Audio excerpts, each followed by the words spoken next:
Bonjour à tous. Dans cette vidéo, nous allons nous intéresser au fonctionnement des arbres de décision. Alors ce ne sera pas une vidéo complète, je vais vous parler principalement du principe de fonctionnement des arbres de décision. On n'ira pas dans les détails profondément, mais vous allez voir que finalement c'est relativement simple à comprendre. Après, l'algorithmique qui tourne derrière est peut-être un peu plus compliqué qu'il n'y paraît, mais pour comprendre comment ça marche, il n'y a pas besoin de grands discours. En fait, l'objectif de cette vidéo, c'est de vous donner les clés pour savoir vous servir d'un arbre de décision sans faire n'importe quoi. Maintenant, si vous voulez vraiment vous en servir dans les profondeurs, il faudra quand même regarder un petit peu plus que cette vidéo. Voilà, ce petit préambule fait, je passe à la présentation du principe. Donc pour vous schématiser les choses, je me suis mis avec un vecteur aléatoire à 2 dimensions, mais en fait on peut clairement généraliser ça à n dimensions, il n'y a aucun souci. Donc mon exemple c'est à 2 dimensions. Donc vous avez ici un vecteur aléatoire x avec une coordonnée x1 et une coordonnée x2 qui sont tous deux des variables aléatoires, et on imagine qu'on a des données d'entraînement pour l'hypothèse H0, on en a n0, et on a n1 données d'entraînement pour l'hypothèse H1.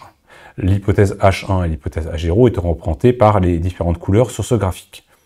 Donc ce qu'on va faire, c'est qu'à l'aide d'un algorithme qui va chercher à optimiser les choses, on va définir une première coupure sur une des variables. Donc là, j'ai décidé de faire une coupure sur x2, une coupure telle que je vais tester ensuite si je suis au-dessus de cette coupure ou en dessous de cette coupure. Si je suis au-dessus de cette coupure, je vais faire quelque chose, et si je suis en dessous, je vais faire autre chose. Donc imaginons que je sois au-dessus de cette coupure, je vais donc positionner une deuxième coupure, ici cette fois-ci sur la variable x1, une coupure cut 2, et là vous voyez que j'ai séparé en deux lots, la partie gauche et la partie droite. La partie gauche, je suis dans le cas où je suis en dessous de ma coupure, x1 n'est pas supérieur à cut 2, donc c'est non la réponse, et je suis dans l'hypothèse verte, l'hypothèse H0. Ensuite, si je suis au-dessus, vous voyez que tous mes données d'entraînement sont dans l'hypothèse H1, dans l'hypothèse jaune, donc je vais finir sur une réponse H1. Et je vais faire ça ainsi de suite. Je vais couper mon espace à n dimensions en sous-lots volume, et de plus en plus petit, pour isoler l'hypothèse H0 et l'hypothèse H1.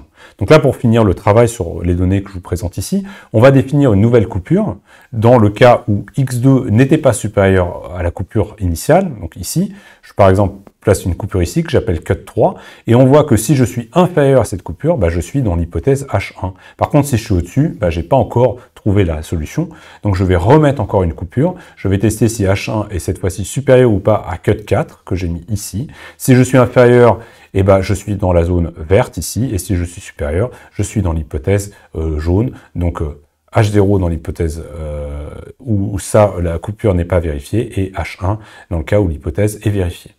Donc voilà comment marche un arbre de décision. En fait, ça va être une succession de coupures pour optimiser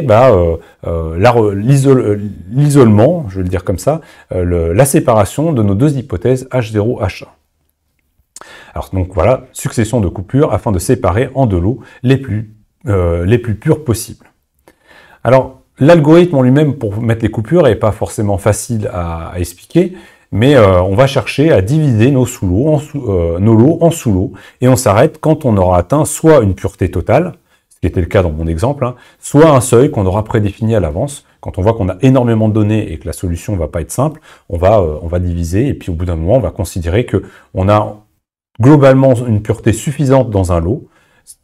Techniquement, on va avoir un seuil, je ne sais pas moi, 5%. Il faut qu'il y ait moins de 5% de telle hypothèse dans un lot. Si on est dans ce cas-là, on s'arrête et on va optimiser les autres lots. Donc c'est comme ça qu'on va faire. Alors, chaque lot final est associé à l'hypothèse majoritaire du lot. Quand on n'a pas des lots purs, on va mettre l'hypothèse majoritaire comme solution. Et enfin, on va choisir les coupures et les variables sur lesquelles on va appliquer nos seuils. Coupure, ça veut dire choisir la variable. Parce que vous voyez qu'ici, j'ai coupé sur x2, puis après sur x1. Bon, j'ai surtout coupé sur x1, mais au début, j'ai coupé sur x2. Donc, on va choisir les différentes variables sur lesquelles on va couper en fonction de la pureté qu'on va créer. Donc, on a un algorithme qui va tester, calculer en fonction de la position de la coupure sur chacune des variables, la pureté qu'on va obtenir. Et on va favoriser la coupure qui donne la meilleure pureté. Et puis ainsi de suite, on va essayer de créer comme ça de plus en plus la pureté qu'on veut avec les coupures qu'on va mettre de façon successive.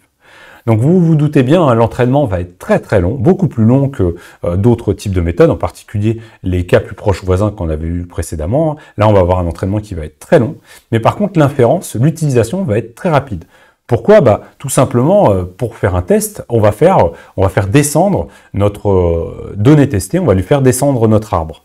Et on va regarder sur quelle branche on finit. Donc ça va aller très vite, on va faire une première coupure. Est-ce que c'est oui ou c'est non? C'est par là. Si c'est oui, c'est non, hop, je vais ici, je suis sur l'hypothèse H0.